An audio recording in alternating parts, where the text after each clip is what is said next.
yours, waiting on the sexy flow. Come get it all, are you gonna make me yours? Waiting on the sexy flow. I'm trying not to think about. करती थी। कई बार मैंने और भाई ने भी उदासी की वजह पूछी तो इसने कुछ न बताया। इन्हीं दिनों इसके वालिद कराची शिफ्ट हो गए और वहाँ एक आला किस्म का बंगला ख़रीद लिया। अब इसका मैका दूर हो गया था और वो जल्दी जल्दी वालिदैन से मिलने नहीं जा सकती थी। भाई ने समझा ज़रूर यही वजह है, वो अपने वालिदैन और बहन भाइयों के लिए उदास है। तभी एक रोज़ कहने लगे, मैं ऑफिस से 2-4 दिन की छुट्टियां ले रहा हूं ताकि हम कराची का चक्कर लगा सकें। तुम भी अपने वालिदैन से मिल लोगी। ये सुनकर भाभी खुश हो गई। नुमान भाई हिरा को लेकर कराची चले गए। हिरा ने कहा, मैं हफ्ता रहकर आ जाऊंगी, अगर आप ज़्यादा दिन नहीं रुक सकते तो आपकी मर्ज़ी।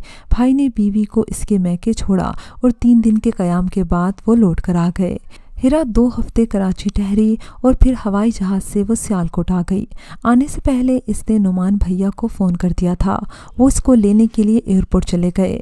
कराची से आकर कुछ दिन तो हिरा खुश रही, फिर वही मूड बना लिया और घर में उदास उदास फिरने लगी। अब तो कपड़े भी रोज़ न बदलती, एक ही जोड़ा वो 2-3 दिन पहने रहती। इसकी इस कैफियत से हम सब परेशान थे।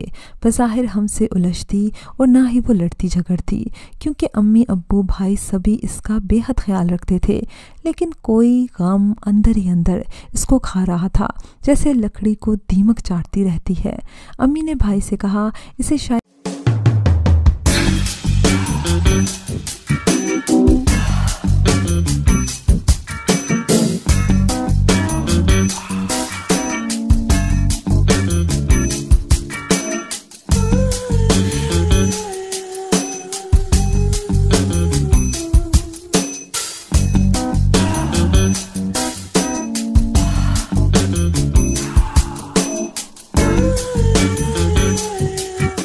मैके जाना है, तुम इसे कराची ले जाओ, 2-4 दिन वहाँ रहेगी तो नॉर्मल हो जाएगी।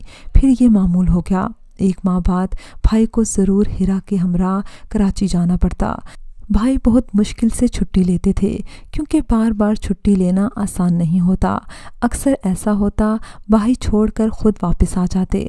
फिर हिरा अपनी मर्ज़ी से मैके से लौटती और बाय एयर सफ़र करती। अब भाई नुमान का ख़र्चा बीवी के बार बार मैके जाने की वजह से आमदनी से 4 गुना बढ़ गया था। इनकी जेब इतना बोझ बर्दाश्त न कर सकती थी। बीवी बार बार मैके जाती, कभी कुछ अपने घर वालों के लिए लेकर जाती और शॉपिंग भी खूब करती थी। जब मामला ज़्यादा बोझल हुआ, भाई ने बीवी से कहा, शादी को अरसा होने लगा है, अब तुम घर में दिल लगाने की कोशिश करो और मैके हर 3 माह बाद जाया करो। मेरी जेब हर माह की आमदोरफ्त के अखराजात बर्दाश्त नहीं कर सकती। भाई का ऐसा कहना था कि वो फूट फूट कर रोने लगी। भाभी सख्त अफसरदा रहने लगी। कुछ अरसा तो भाई ने जबर से काम लिया, मगर हिरा की सोगवारी से जब घर की फ़िज़ा मुस्तकिल सोगवार हो गई तो मेरे भाई ने सोचा शायद वो बीवी पर जुल्म ढा रहा है। तभी कहा, ठीक है, जब चाहा तैयारी बांधो, मैं तुमको कराची छोड़कर आ जाता हूँ। वो खुश हो गई, जल्दी जल्दी तैयारी बांध ली। इसकी खुशी देखकर मेरे भाई भी खुश हो गए थे। शादी को 4 साल हो चुके थे।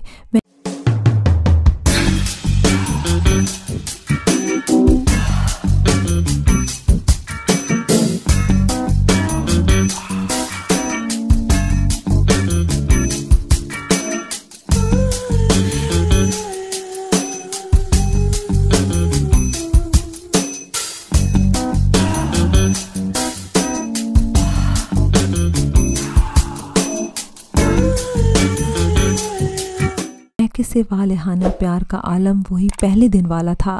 इस बार नुमान भाई जब हिरा भाभी के हमरा इनके मैके गए तो इत्तेफाक से इनकी मुलाकात अपने एक दोस्त से हो गई जिसका नाम साकिब था और वो इनके साथ कॉलेज में पढ़ता था। दोनों दोस्त एक दूसरे से मिलकर खुश हो गए। साकिब का मकान भी कराची में इसी इलाके में था जहाँ भाभी के वालिद ने घर लिया था। वो मेरे भाई को अपने घर लेकर गया। बातों बातों में नुमान ने दोस्त से तस्करा किया कि वो बहुत परेशान है। ससुर साहब ने जब से कराची में मकान लिया है, बीवी आए दिन मैके के चक्कर लगवाती है। कर्जदार हो गया हूँ और अब तो नौकरी भी जाती नजर आ रही है। भाई ने दोस्त को सब कुछ बता दिया। ये सुनकर साकिब भी परेशान हो गया। कहने लगा, کیا واقعی تم پریشانی کی وجہ معلوم کرنا چاہتے ہو تو اپنے سسر کا گھر بتا دو۔ بھائی نے گھر بتایا تو ثاقب نے کہا، یار یہ تو ہمارے ہی لین میں رہتے ہیں، میں ان لوگوں کو اچھی طرح جانتا ہوں، لوگ تو ٹھیک ہیں لیکن کیا؟ بھائی نے سوال کیا۔ اس لیکن کی وضاحت میں بعد میں کروں گا، آئندہ جب تم آؤ گے۔ ثاقب نے بات ادھوری چھوڑ دی اور نعمان بھائی دل میں ایک خلش سی پال کر آ گئے۔ ایک بات میں آپ کو بتاتی چلوں، بھابھی کی شادی کے 7 ماہ بعد ان کے نام میکے سے خطوط بھی آنے لگے تھے، لیکن ہم کبھی ان کے خط نہ کھولتے، اکثر تو وہ خود وصول کر لیتی تھی۔ اگر کبھی